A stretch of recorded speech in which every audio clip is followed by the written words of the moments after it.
आज राखी की तबीयत बिल्कुल भी ठीक नहीं थी और वो बेड पर आराम कर रही थी। तभी उसका बड़ा बेटा करण चाय लेकर आता है। मम्मी उठो, चाय पी लो। देख तो, खुद चाय बनाकर लाया है। कहती हूँ जब शादी कर ले, अभी बहू होती तो करती ना वो मेरी सेवा। हाँ हाँ, तो मैं कब शादी से मना कर रहा हूँ? आप ही नहीं ढूंढ रही कोई लड़की? अब मैं तो हर जगह लोगों से कह कह कर थक चुकी हूँ कि कोई लड़की बता दो, अच्छे से घर की। बताए तभी। अरे मम्मी, जब लिखा होगा हो जाएगी शादी भी। पहले आप उठो और चाय पी लो। तभी राखी का छोटा बेटा अनमोल भी झाड़ू उठाकर वहाँ आ जाता है। लो, ये भी आ गया सफाई करने। अब बेचारे मेरे बेटे कर रहे हैं घर का काम। तो क्या हुआ मम्मी, लड़का हो या लड़की, काम तो कोई भी कर सकता है। अगर ऐसे मुझे संभालोगे, घर के काम करोगे, तो दुकान कौन जाएगा? करण भैया, आप दुकान चले जाइए, मैं मम्मी को देख लूंगा और बाकी सारे काम भी कर लूंगा। नहीं नहीं, दोनों ही चले जाओ।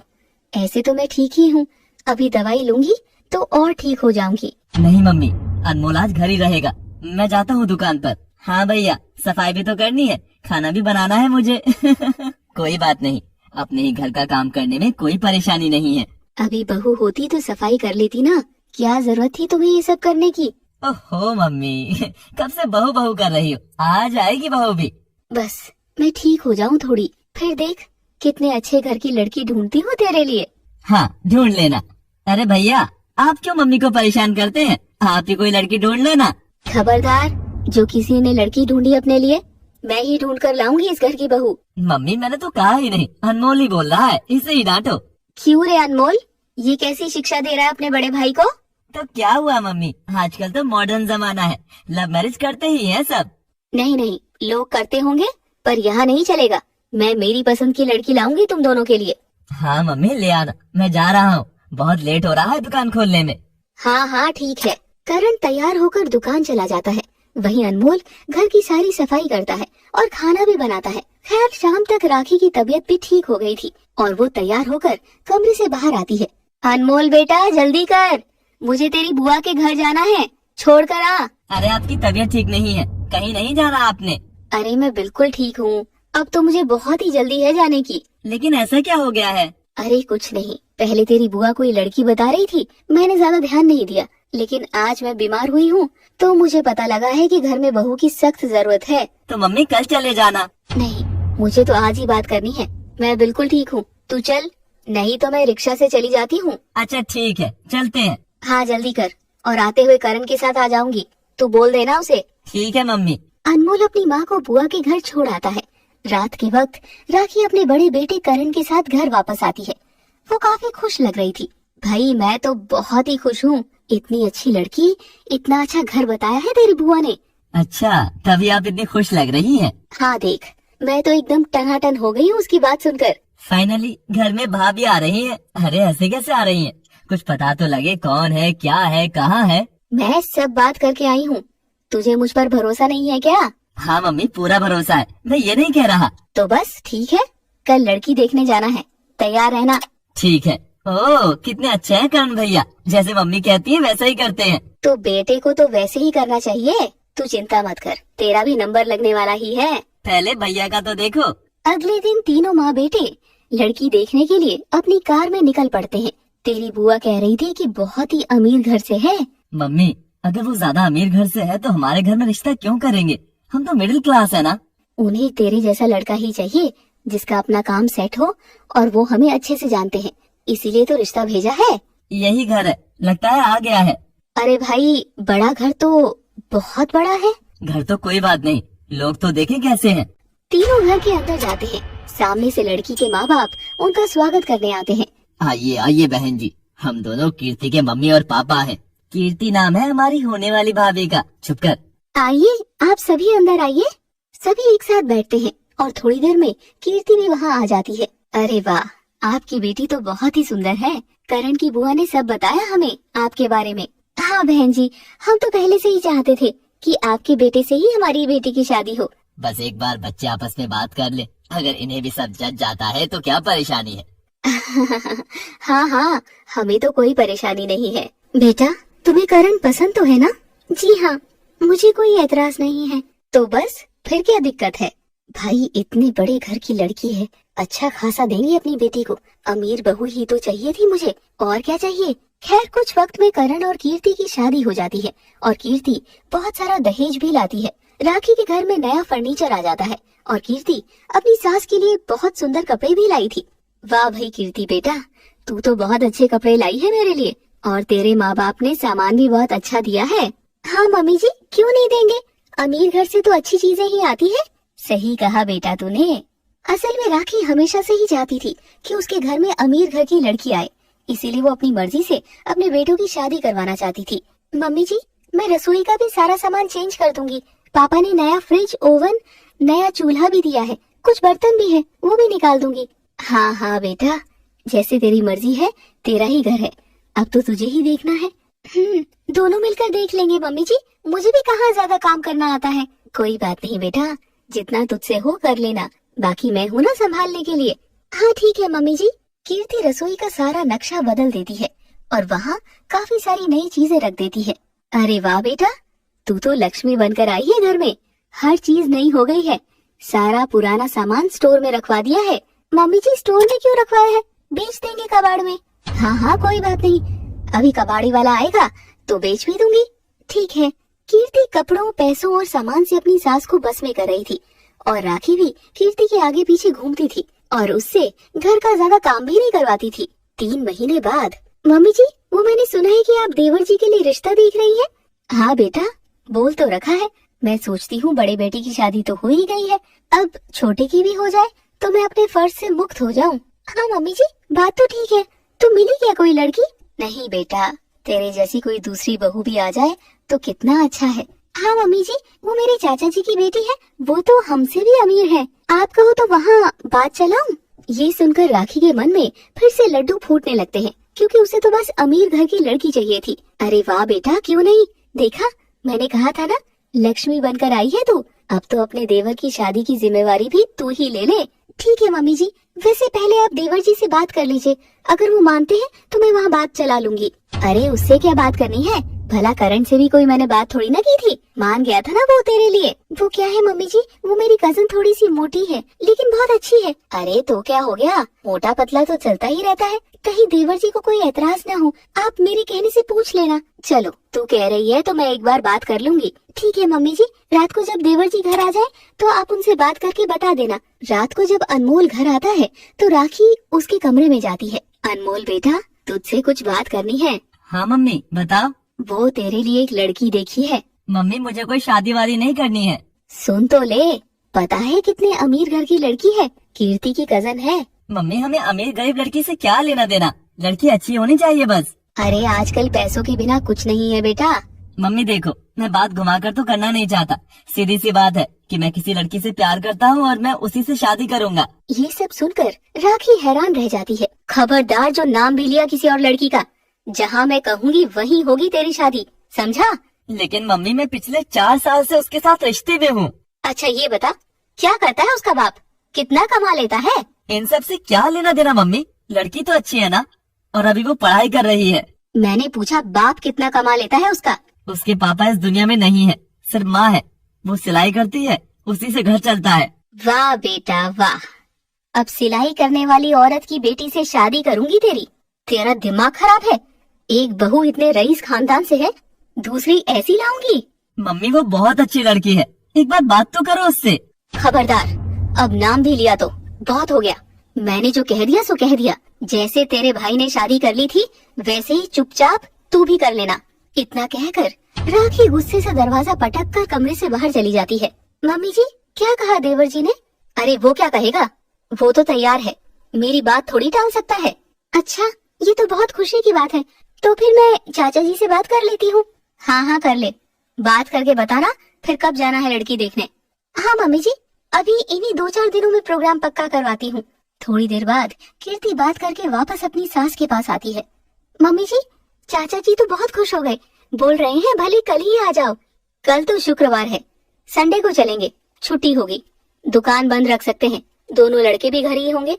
ठीक है मम्मी जी, दोनों लड़कों को बोल देती हूँ संडे को जाना है अनमोल के लिए लड़की देखने। हाँ मम्मी जी।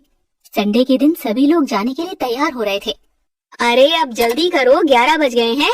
मम्मी कीर्ति तो अभी तक तैयार ही नहीं हुई है। ओहो, ये लड़कियों के नखरे भी ना। बेटा जल्दी तैयार हो जा। अनमोल आया नहीं अभी तक कमरे से बाहर। जा तू उसको भी बोल, जाने का वक्त हो गया है। तभी अनमोल जल्दी से करण के पास आता है और वो थोड़ा टेंशन में लग रहा था। भैया, वो दुकान के हमारे पड़ोसी है ना, रघुवीर प्रसाद जी, उनका फोन आया है। उनके घर में कोई दिक्कत हो गई है, उन्हें पैसे उधार चाहिए। अच्छा, क्या हो गया? कुछ हेल्थ इमरजेंसी है भैया, कह रहे थे कुछ कैश चाहिए, आपके पास होंगे क्या? हाँ बिल्कुल। अरे हम क्यों दे पैसे? मम्मी वो बहुत अच्छे इंसान है, बहुत ईमानदार है। भैया जल्दी से दो पैसे, वो इंतजार कर रहे हैं, मैं उन्हें देकर आता हूँ। उनके घर में भी ये पंगा अभी होना था। मम्मी मुसीबत तो कभी भी आ सकती है, वो हमेशा हमारी भी हेल्प करते आए हैं। हाँ मम्मी, और मुसीबत में पड़ोसी ही पड़ोसी के काम आता है। हाँ हाँ ठीक है। मैं कैश लेकर आता हूँ, तो फटाफट देकर आ जाना। ठीक है भैया। ऐसे करना, हम निकलते हैं कीर्ति के चाचा के घर जाने के लिए, तू डायरेक्ट वहाँ आ जाना, एड्रेस तो है ही तेरे पास। ठीक है भैया, आ जाऊंगा। करण कैश लेकर आता है और अनमोल को दे देता है और अनमोल वो पैसे अपनी दुकान के पड़ोसी रघुवीर प्रसाद को देने के लिए निकल जाता है। चलो मम्मी, हम चलते हैं कार में, अनमोल ने आप आ जाएगा। ठीक है चलो। कुछ ही देर में राखी, करण और कीर्ति लड़की वालों के घर यानी कीर्ति के चाचा के घर पहुंच जाते हैं। उनका घर काफी बड़ा और आलीशान था। वहाँ कीर्ति के चाचा चाची पहले से ही दरवाजे पर खड़े थे। नमस्ते चाचा जी। नमस्ते चाची, कैसे हैं आप सब? आओ आओ, आपका ही इंतजार हो रहा था। सभी अंदर जाकर बैठते हैं, लेकिन कीर्ति के चाचा चाची अनमोल को ना देखकर कंफ्यूज हो गए। अरे कीर्ति बेटा, तुम्हारा देवर नहीं आया? वो बहन जी कुछ इमरजेंसी हो गई थी, वही गया है अनमोल, बस आता ही होगा। हाँ थोड़ी देर में आ जाएंगे देवर जी। और गरिमा कहाँ है, तैयार हो गई क्या वो? अरे तू जाना, उसके कमरे में देख। गरिमा ही वो लड़की थी जिससे अनमोल का रिश्ता करने की बात चल रही थी। कीर्ति अपनी कजन गरिमा के पास जाती है। हाय गरिमा। अरे वाह, आ गए तुम लोग। मैं तो बहुत एक्साइटेड हूँ अनमोल से मिलने के लिए। हाँ हाँ, लेकिन अनमोल अभी तक आया नहीं है। क्या मतलब, आया क्यों नहीं? चिंता मत करो, किसी काम से गए हुए हैं देवर जी, बस आते ही होंगे। अच्छा, बड़ी आसानी से मान गई तेरी सासू माँ तो ये रिश्ता करने के लिए। चलो अच्छी बात है, शादी के बाद हम दोनों साथ ही रहेंगे। और क्या, फिर राज करेंगे घर पर, और मेरी सास की तो बैंड बजी रहेगी। वही 1 घंटा बीत चुका था, लेकिन अनमोल अभी तक आया नहीं था। बहन जी, अनमोल को फोन कर दीजिए, काफी देर हो गई है। हाँ, गरिमा भी वेट कर रही होगी। हाँ हाँ, मैं फोन करती हूँ। वैसे आप गरिमा को बुला लीजिए, हम भी तो बात करें हमारी होने वाली बहू से। हाँ, मैं अभी बुलाती हूँ। करण बेटा, अनमोल को फोन तो कर, कहाँ रह गया है? हाँ मम्मी, करता हूँ। करण बाहर जाकर अनमोल से फोन पर बात करता है और थोड़ी देर में वापस आता है। वो मम्मी, अनमोल कह रहा है कि अंकल जी को हॉस्पिटल में थोड़ा काम है, उन्हीं के साथ है, बस आ रहा है। अच्छा ठीक है, कोई बात नहीं। तभी कीर्ति के साथ गरिमा भी वहाँ आ जाती है, पर करण उसे देखकर खुश नहीं था। अरे मम्मी ने अनमोल के लिए कैसी लड़की देख ली है, ये तो बिल्कुल अच्छी नहीं लगेगी अनमोल के साथ। गरिमा बेटा, कैसी हो तुम? ठीक हो आंटी जी, यहाँ वहाँ अनमोल को ढूंढ रही हो, है ना? बस बेटा वो आता ही होगा, तब तक हम है ना बात करने के लिए। जी बिल्कुल। गरिमा, आप कीर्ति की कजिन हैं, लेकिन मैंने आपको हमारी शादी में तो नहीं देखा। हाँ, उस वक्त मेरे एग्जाम चल रहे थे तो मैं आ नहीं पाई। अच्छा, तो मम्मी जी कैसी लगी आपको मेरी बहन? बहुत अच्छी है। हमारी तो इकलौती बेटी है, हमारा जो है इसी का है सब। बस भाई साहब, हमें तो अच्छी लड़की चाहिए, पैसों का क्या है, आते जाते रहते हैं, पर माँ बाप तो देती ही हैं बेटी को। बिल्कुल बहन जी, और है भी कौन, किसे देंगे हम भी। खैर, राखी तो उनकी दौलत से खुश हो चुकी थी, लेकिन करण बिल्कुल भी खुश नहीं था, क्योंकि वो अपने भाई के लिए ऐसी लड़की नहीं चाहता था। भाई साहब, हमें तो गरिमा बहुत पसंद है, पर अब अनमोल आ जाए तो आगे का कुछ करते हैं। काफी वक्त लग रहा है आपके बेटे को आने में। इंतजार करते करते 1 घंटा और भी निकल जाता है, लेकिन अनमोल अभी तक नहीं आया था। तभी राखी परेशान हो जाती है। करण बेटा, फिर से फोन करके पूछना क्यों नहीं आ रहा वो। मम्मी, मैंने एक बार फोन कर तो दिया, हॉस्पिटल में तो टाइम लग ही जाता है। ये सब आज ही होना था। कोई बात नहीं मम्मी जी, अपना ही घर है, बैठे हैं हम भी, वैसे भी संडे है, क्या करना है घर जाकर। हाँ हाँ कोई बात नहीं, अभी तो पूरी शाम पड़ी है। कुछ और देर इंतजार करने के बाद राखी फिर से करण को फोन करने के लिए कहती है। जब करण फोन करता है तो अनमोल का फोन स्विच ऑफ आ रहा था। मम्मी, अनमोल का फोन तो बंद आ रहा है। अरे लगता है फोन में चार्जिंग नहीं होगी। तू ऐसे कर, तुम्हारे वो पड़ोसी है ना रघुवीर जी, उनको फोन करके पूछ। ठीक है, करता हूँ। करण अपने पड़ोसी रघुवीर प्रसाद को फोन करता है और उसकी बात सुनकर करण हैरान रह जाता है। बेटा क्या कहा उन्होंने? मम्मी वो तो कह रहे हैं कोई इमरजेंसी नहीं थी और ना ही उनकी किसी से बात हुई थी। सभी लोग ये बात सुनकर हैरान रह जाते हैं। क्या इसका मतलब अनमोल ने झूठ बोला था? ये सब क्या है मम्मी जी? देवर जी ने ऐसा क्यों किया? गरिमा और उसके मम्मी पापा भी ये जानकर काफी नाराज हो गए थे।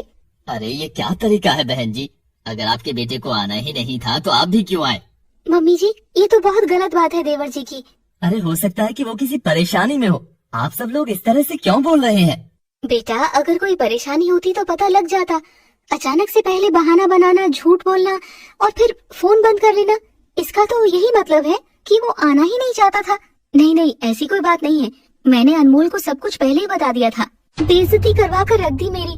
मम्मी जी नहीं रिश्ता करना था मेरी बहन से तो क्यों आए यहाँ तक? आप सब लोग शांत हो जाइए, मम्मी एक बार घर चलते हैं, बाद में देखेंगे क्या करना है। भाई साहब, बहन जी हमें माफ कर दीजिए, जो भी बात होती है मैं आपको बताऊंगी फोन करके। वो तीनों वापस घर आ जाते हैं और अनमोल का फोन अभी भी बंद ही आ रहा था। मम्मी वैसे अच्छा हुआ जो अनमोल नहीं आया, आपने ये कैसी लड़की देखी है? ये आप क्या कह रहे हैं? वो मेरी बहन है। चाहे जो भी हो, अनमोल को गरिमा कभी पसंद नहीं आती। आप ऐसे क्यों कह रहे हैं? क्योंकि अनमोल मेरा भाई है और मैं जानता हूँ उसको। तभी बेल बजती है और करण दरवाजा खोलता है।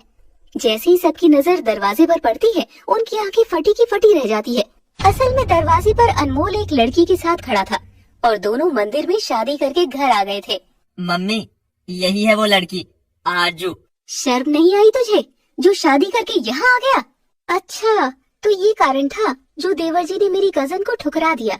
नहीं नहीं भाभी, मैंने मम्मी को सब कुछ पहले ही बताया था कि मैं किसी लड़की से प्यार करता हूँ। तभी कीर्ति और करण गुस्से से राखी की तरफ देखते हैं। ये सब क्या है मम्मी, आपने क्यों नहीं सुनी अनमोल की बात? जब मैंने इसे मना कर दिया कि लड़की मैं ढूंढूंगी तो बात ही खत्म। न जाने दोनों माँ बेटे के बीच क्या खिचड़ी पक रही थी। मेरी बहन का रो रो कर बुरा हाल हो गया है वहाँ। और ये मम्मी जी, भाभी हमें माफ कर दीजिए। चुप रह बेशर्म लड़की, ये सब तेरी वजह से ही हो रहा है। नहीं मम्मी, आरजू तो ऐसे शादी नहीं करना चाहती थी, मैंने ही जिद की थी। मम्मी जब अनमोल किसी लड़की से प्यार करता था तो अब गरिमा को देखने क्यों गई थी? मुझे ऐसे गरीब खानदान की लड़की नहीं चाहिए थी। मम्मी आप पैसे को प्यार से तौल रही हैं, लेकिन सिर्फ पैसा ही सब कुछ नहीं होता है। मुझे भाषण मत दो, मैं तुम्हारा ये रिश्ता कभी स्वीकार नहीं करूंगी। अभी के अभी दोनों यहाँ से निकल जाओ। मम्मी आप क्या कह रही हैं? अनमोल आपका बेटा है। तो मैं क्या करूं? मैं भी इसकी माँ हूँ। इसने सोच भी कैसे लिया कि ये ऐसा कोई काम करके आएगा और मैं स्वीकार करूंगी? पर मम्मी अगर आपने इसके साथ जबरदस्ती ना की होती तो ऐसा कभी ना करता। आप इसे घर से नहीं निकाल सकती। ये जाएगा तो मैं भी जाऊंगा। क्यों? आपको अपने भाई पर प्यार क्यों आ रहा है? एक तो बिन बताए शादी करके आ गया और आप हैं कि उसका साथ दिए जा रहे हैं। हाँ बिल्कुल साथ दूंगा, क्योंकि अनमोल ने कुछ गलत नहीं किया है। मम्मी तो पैसों के लालच में कुछ सोच ही नहीं रही, और सच कहूँ तो गरिमा अनमोल के लायक भी नहीं थी। करण की बातें सुनकर राखी हैरान रह जाती है और आखिर अपने बड़े बेटे के आगे उसे चुप रहना ही पड़ता है। थैंक यू भैया मेरा साथ देने के लिए। कोई बात नहीं अनमोल, तुम दोनों अंदर आओ और अपने कमरे में जाओ। तभी अनमोल और आरजू अंदर आते हैं और करण से आशीर्वाद लेते हैं। हमेशा खुश रहो। थैंक यू भैया, अनमोल हमेशा आपकी तारीफ करते हैं। हाँ मैं तारीफ के लायक ही हूँ। तभी अनमोल और आरजू राखी से आशीर्वाद लेने जाते हैं, लेकिन राखी पीछे हट जाती है। कोई जरूरत नहीं है मुझसे आशीर्वाद लेने की, और मुझसे भी दूर ही रहना, मैं भी कोई आशीर्वाद नहीं देने वाली। राखी और कीर्ति मुंह बनाकर वहाँ से अपने अपने कमरे में चली जाती हैं। वहीं आरजू को ये बहुत बुरा लगता है। तुम दोनों चिंता मत करो, थोड़े दिनों में ये सब सही हो जाएगा। ठीक है भैया। अनमोल और आरजू कमरे पे चले जाते हैं और दोनों बहुत खुश थे। अनमोल, मम्मी और भाभी मान तो जाएंगे ना? मैं उन दोनों को ऐसे नाराज नहीं देख सकती। तुम चिंता मत करो आरजू, वक्त के साथ सब ठीक हो जाएगा। मैं सबको जोड़ के रखना चाहती हूँ। अभी नया नया है सब, इसीलिए नाराज हैं सब लोग। हाँ, पर मैं भी पूरी कोशिश करूँगी उन्हें मनाने की। यहीं से अनमोल और आरजू के वैवाहिक जीवन की शुरुआत होती है। लेकिन कीर्ति सभी से गुस्सा थी, तो करण कीर्ति के पास जाता है। आ गए उन दोनों को सुखी जीवन का आशीर्वाद देकर? हाँ आ गया। पर तुम्हारा क्यों पारा चढ़ रहा है इतना? और क्या करूं, मेरी बहन के सपने तोड़ दिए, ऊपर से आप अपने भाई का साथ दे रहे हो, ऊपर से आपकी माँ एक नंबर की झूठी। अब जो हो गया सो हो गया, अब से आरजू तुम्हारी देवरानी है। देवरानी बने मेरी जूती, मैं तो उसे कुछ नहीं मानूंगी। ऐसी कैसे बातें कर रही हो तुम? और आप मुझसे क्या उम्मीद रखते हैं? अब मेरा असली रूप देखने को मिलेगा सबको। मुझे बेवकूफ बनाया ना, अब देखो मैं क्या करती हूँ। ठीक है, जो अच्छा लगे करते रहो, नुकसान तुम्हारा ही है। और करण मुंह फेर के सो जाता है। हाँ हाँ, आप सो जाओ, आपको क्या टेंशन है, कीर्ति बड़बड़ाती रहती है, लेकिन करण कोई जवाब ही नहीं देता। इससे वो और भी गुस्सा हो जाती है। अगली सुबह 8 बजे भी कीर्ति अपने कमरे से बाहर नहीं आती। अरे 8 बज गए हैं, कीर्ति अभी तक सो रही है? मम्मी वो सो नहीं रही, बस गुस्सा है, इसलिए कमरे में ही है। अच्छा, आज मैं भी लेट हो गई उठने में। नाश्ता बना देती हूँ सबके लिए। राखी जैसे रसोई में जाती है, देखती है कि आरजू ने सबके लिए नाश्ता तैयार किया हुआ था। मम्मी जी, मैंने सबके लिए चाय और पराठे बना दिए हैं। ओहो, चाय नाश्ता बनाकर तू क्या सोचती है, तू हमारा दिल जीत लेगी? हाँ? नहीं नहीं मम्मी जी, ये तो बस मेरा फर्ज है। चल चल, बातें मत कर, सबको परोस दे। आरजू सबको नाश्ता परोस देती है और करण उसके खाने की तारीफ भी करता है। मुझे तो मेरी बड़ी बहू की चिंता हो रही है, जरा उसे भी नाश्ता देने जाती हूँ। मम्मी जी, मैं डाल देती हूँ, आप दे आइए। आरजू नाश्ता डाल के आती है और राखी उसके कमरे में जाती है और दरवाजा खटखटाती है। कीर्ति बेटा, दरवाजा खोल, नाश्ता कर ले। अब कितना गुस्सा रहेगी, आप चली जाइए यहाँ से, मुझे कोई बात नहीं करनी। दरवाजा तो खोल दे। कीर्ति कोई जवाब नहीं देती और दरवाजा भी नहीं खोलती और राखी बार बार दरवाजा खटखटाकर आखिर कुछ ही देर में वापस आ जाती है। देखा, उसने नाश्ता भी नहीं किया। ये सब इसी की वजह से हो रहा है। जब से घर में आई है, घर का माहौल खराब कर दिया है। मम्मी आरजू ने कुछ भी नहीं किया है, बल्कि आप और भाभी इसके साथ गलत व्यवहार कर रहे हो। मैंने तुझसे तो बात ही नहीं करनी, चुप रह। अब ये सब छोड़ो, मैंने तुम दोनों की टिकट बुक करा दी है, थोड़ी देर में तुम्हें निकलना है।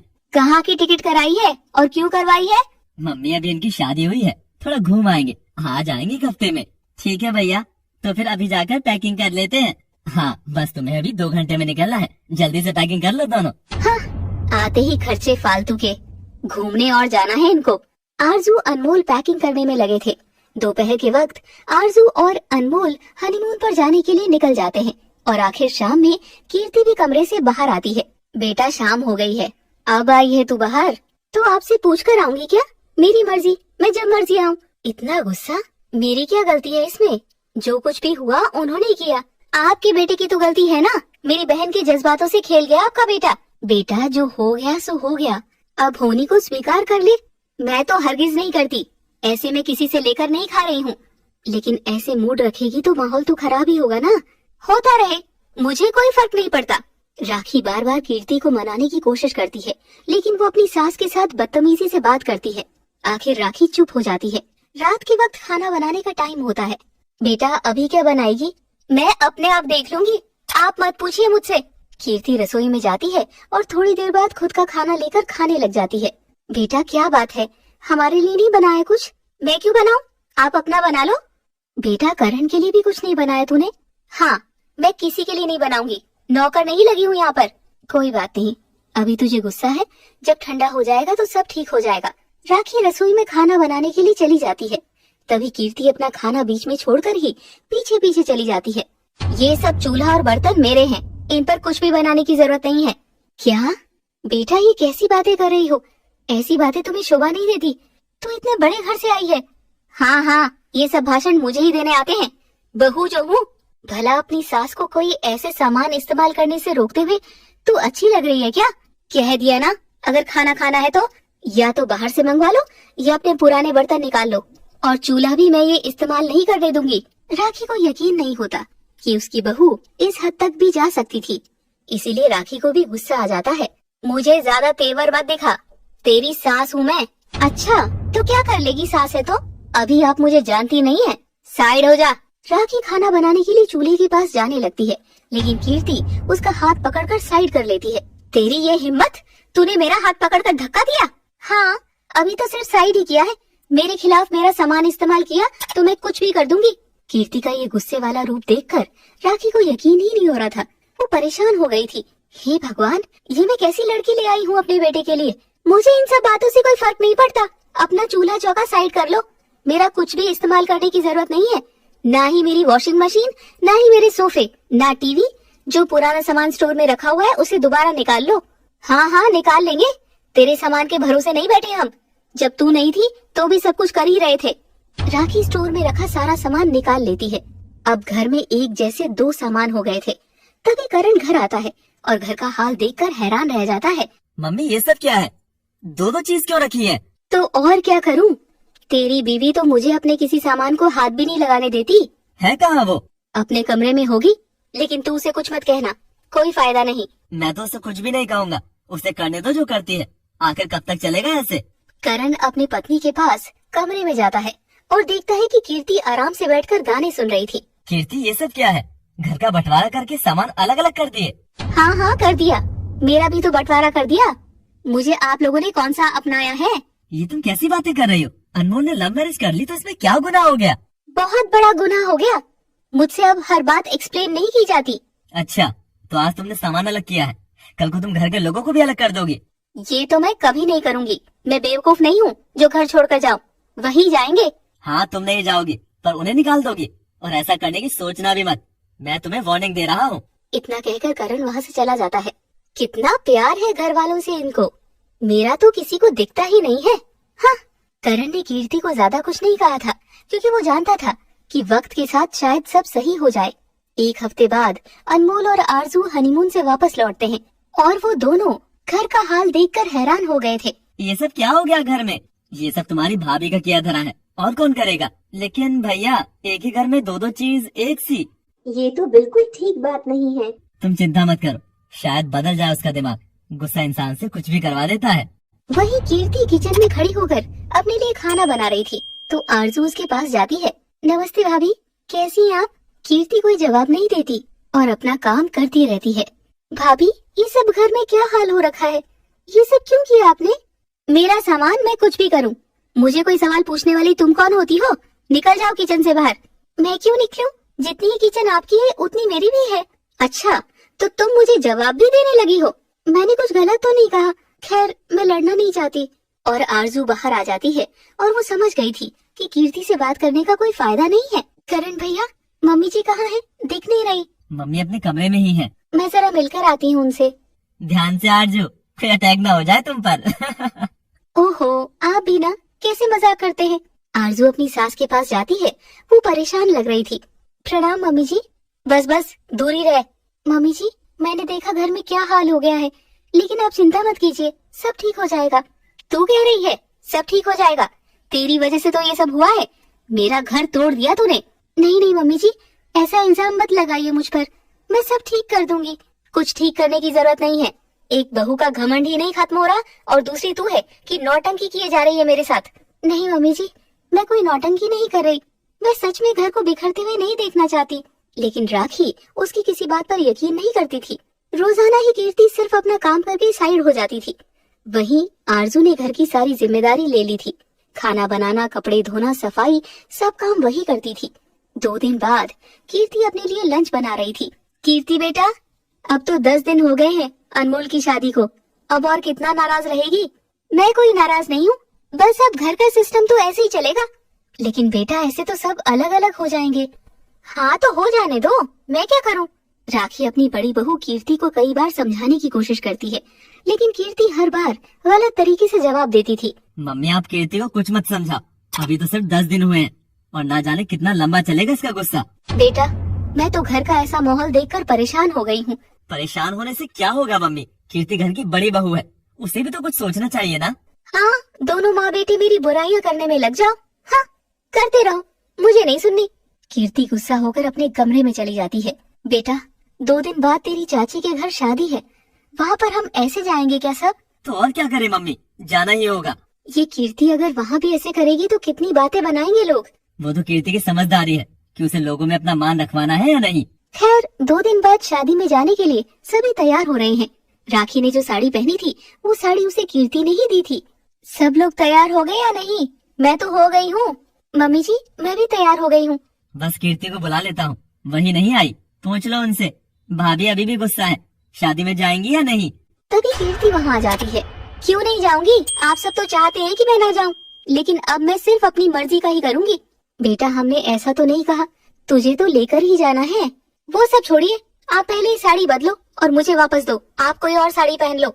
ये बात सुनकर सभी हैरान हो जाते हैं। ये क्या कह रही हो कीर्ति तुम? ये साड़ी मम्मी जी को मैंने दी थी और मुझे ये मेरी दी हुई साड़ी वापस चाहिए। इस तरह की बात सुनकर राखी की आंखों से आंसू आ जाते हैं और वो अपने कमरे में चली जाती है और दूसरी साड़ी पहनने के लिए निकाल लेती है। तभी वहाँ पर आरजू एक साड़ी लेकर आती है। मम्मी जी, आप ये साड़ी पहन लीजिए, ये साड़ी भी काफी सुंदर है, देखिए ना। पर ये किसकी साड़ी है? मम्मी जी, ये मेरी साड़ी है। नहीं नहीं, मुझे नहीं पहननी, कल को तू भी मांग लेगी। नहीं मम्मी जी, ऐसा कभी नहीं होगा, आप मेरी माँ समान है, प्लीज मेरी आपसे विनती है, यही पहननी है। आरजू का ये व्यवहार देखकर राखी खुश हो जाती है और वो उसकी दी हुई साड़ी पहन लेती है और दूसरी साड़ी कीर्ति को वापस दे देती है। कीर्ति, तुमने तो हद ही कर दी। मुझे तो हैरानी हो रही है कि तुम्हारे माँ बाप ने तुम्हें कैसी परवरिश दी है। नाम बड़े और दर्शन छोटे। करते रहो मेरी बुराइयाँ, मुझे कोई फर्क नहीं पड़ता, मैं तो ऐसे ही करूँगी। सच कहूँ तो मुझे बहुत पछतावा हो रहा है जो मैंने सिर्फ पैसे देखकर कीर्ति को इस घर की बहू बना लिया। मैंने तो कहा ही था मम्मी आपसे कि पैसे ही सब कुछ नहीं होते। हाँ बेटा, मुझे अब समझ में आया कि कीर्ति का लाया हुआ सामान मुझे बिल्कुल सुख नहीं दे रहा, बल्कि मुझे हर तकलीफ अब कीर्ति से ही मिल रही है। आप सभी इसी के लायक हो। भगवान से प्रार्थना करती हूँ कि तेरा गुस्सा जल्दी शांत हो जाए और तुझे जल्दी समझ आ जाए। ऐसा कभी नहीं होगा।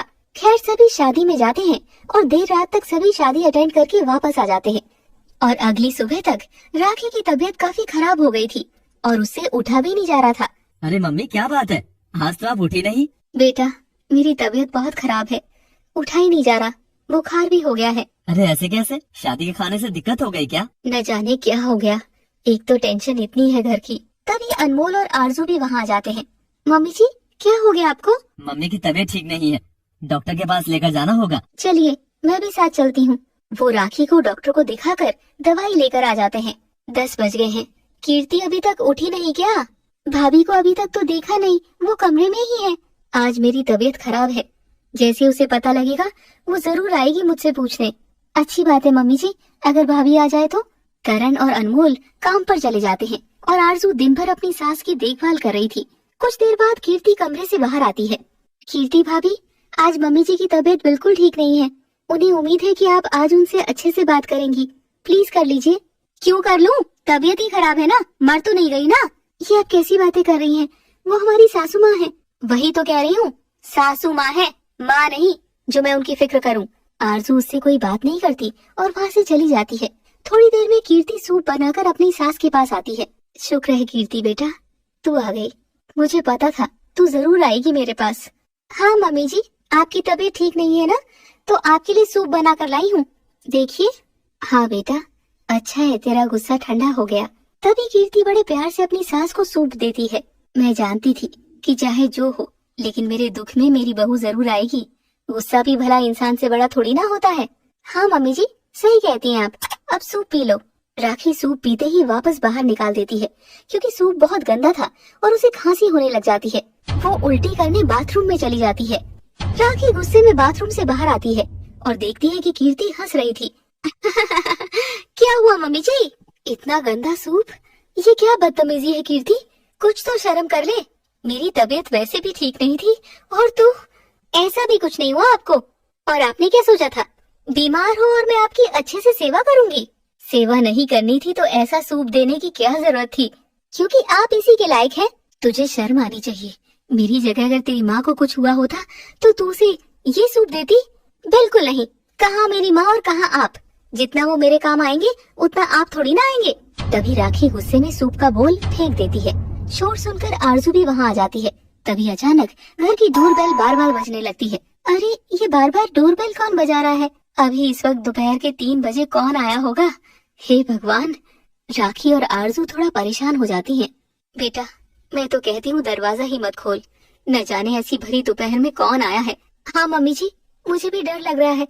अच्छा है, मैं तो कहती हूँ चोर ही हो कोई। मम्मी जी, मैं दरवाजे के पास जाकर खिड़की से देखती हूँ कौन है। आरजू वहाँ से चली जाती है। वहीं अचानक कीर्ति की तबीयत खराब होने लगती है और वो अपनी सास के बेड पर ही बैठ जाती है। अरे, क्या हुआ तुझे? कुछ नहीं, मैं ठीक हूँ। लेकिन असल में कीर्ति ठीक नहीं थी, उसे चक्कर आ रहे थे। मुझे तो तू ठीक नहीं लग रही। आप मेरी फिक्र मत कीजिए, मैं खुद को संभाल लूंगी। वहीं आरजू खिड़की से देखती है कि दरवाजे पर अनमोल था और वो दरवाजा खोलती है। उफ, आपने तो डरा ही दिया था, बार बार क्यों बेल बजा रहे थे? इस वक्त कैसे आ गए? इमरजेंसी थी ना। क्या हो गया? तभी अनमोल खुशी से आरजू को गले से लगा लेता है। तुमने जो फर्स्ट ग्रेड का पेपर दिया था उसका रिजल्ट आ गया, तुम पास हो गई। क्या? सच में? तभी आरजू खुशी के मारे चिल्लाने लगती है और अनमोल भी काफी खुश था। मैं बहुत खुश हूँ, तभी अचानक राखी के चिल्लाने की आवाज आती है। आरजू, जल्दी आओ, हे भगवान, जल्दी आओ। आरजू और अनमोल भाग कर आते हैं और देखते हैं कि कमरे में कीर्ति चक्कर खाकर गिर गई थी। अरे भाभी को क्या हुआ? पता नहीं, मुझे इसकी तबीयत ठीक नहीं लग रही थी। ये कमरे में जाने के लिए उठी और अचानक से चक्कर खाकर गिर गई। तभी आरजू कीर्ति के मुंह पर थोड़ा पानी छिड़कती है और कीर्ति को होश आ जाता है। भाभी, क्या हुआ? चक्कर कैसे आ गए? पता नहीं। भाभी, डॉक्टर को बुला लेता हूँ। नहीं नहीं, अब मैं ठीक हूँ, बस मुझे मेरे कमरे तक छोड़ दो। कोई जरूरत नहीं है कमरे में जाने की, कुछ देर यहीं लेट जाओ, फिर चली जाना, कहीं गिर विर न जाओ। कीर्ति अपनी सास के साथ बेड पर ही लेट जाती है। अनमोल बेटा, तू इस वक्त घर कैसे आ गया? हम तो डर ही गए थे कि न जाने कौन बार बार बेल बजा रहा है। वो तो मम्मी, मैं इतना खुश था तो बार बार बेल बजा रहा था ताकि जल्दी से दरवाजा खुल जाए। पर हुआ क्या है ऐसा? मम्मी, कीर्ति की सरकारी टीचर की नौकरी लग गई है। क्या सच में? इसने पेपर भी दे दिया? मुझे तो कुछ पता ही नहीं था। हाँ, शादी से पहले ही दिया था।